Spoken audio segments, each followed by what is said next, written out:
Hello, my name is Katie and welcome to the second of my videos on how to fill out an Understanding by Design template. In this video, we will go over stage number 2 and its components.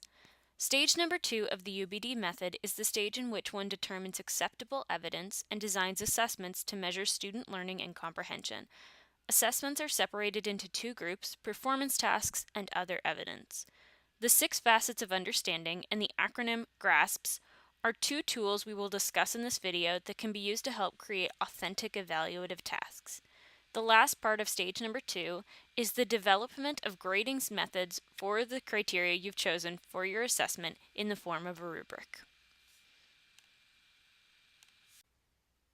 Stage number 2 of Understanding by Design looks at how to determine acceptable evidence for assessing student learning and comprehension based on the goals developed in stage number 1.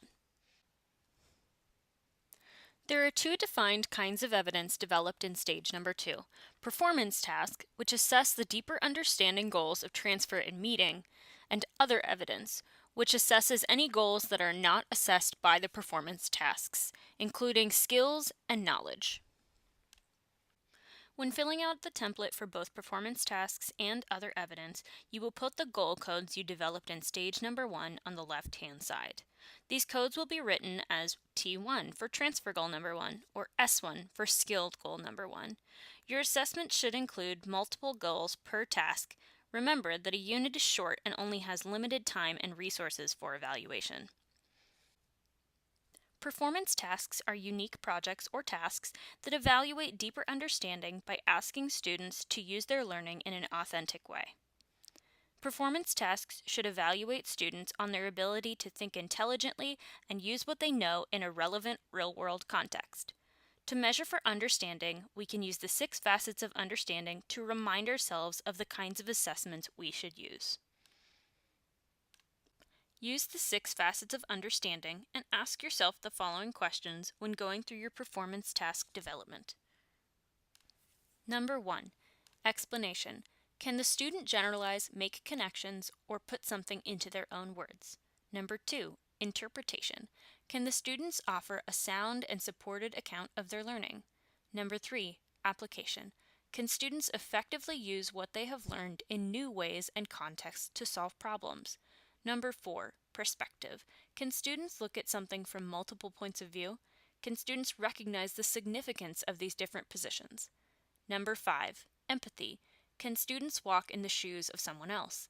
And number 6, self-knowledge. Can students reflect and self-assess? Do they know the limits of their own understanding?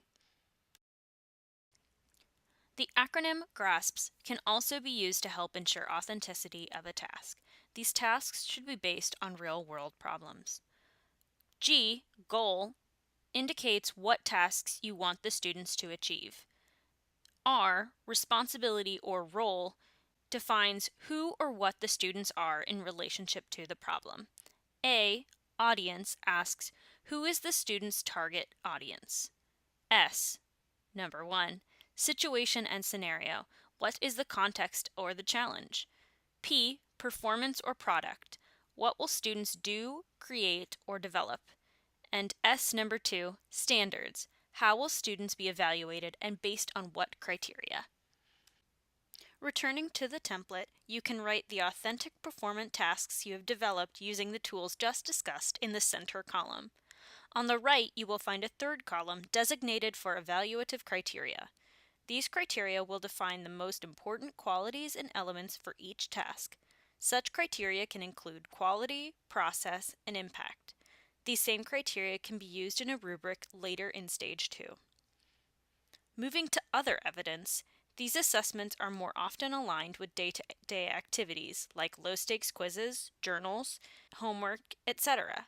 Once again, you will write your assessment in the center column and your grading criteria on the right. The third and final piece of stage number 2 is the development of a rubric. The development of a grading rubric is beneficial for both students and instructors because it helps instructors to keep their grading consistent and it helps students to identify expectations. Rubrics also give a more comprehensive form of feedback than grades alone, which opens the door for identification of weak areas and potential for improvement. Rubrics are made on a grid with the criteria forming the rows and the level of competency marking the columns. Something important to remember is always to include percentages or point values to indicate which criteria are the most important. Additionally, don't forget to add a no evidence column on every rubric. That concludes my video on how to fill out the stage number 2 section of an Understanding by Design template. If you haven't already, be sure to check out the video of stage number 1, and if you want more information on UBD, take a look at my stage number 3 video as well. Thank you!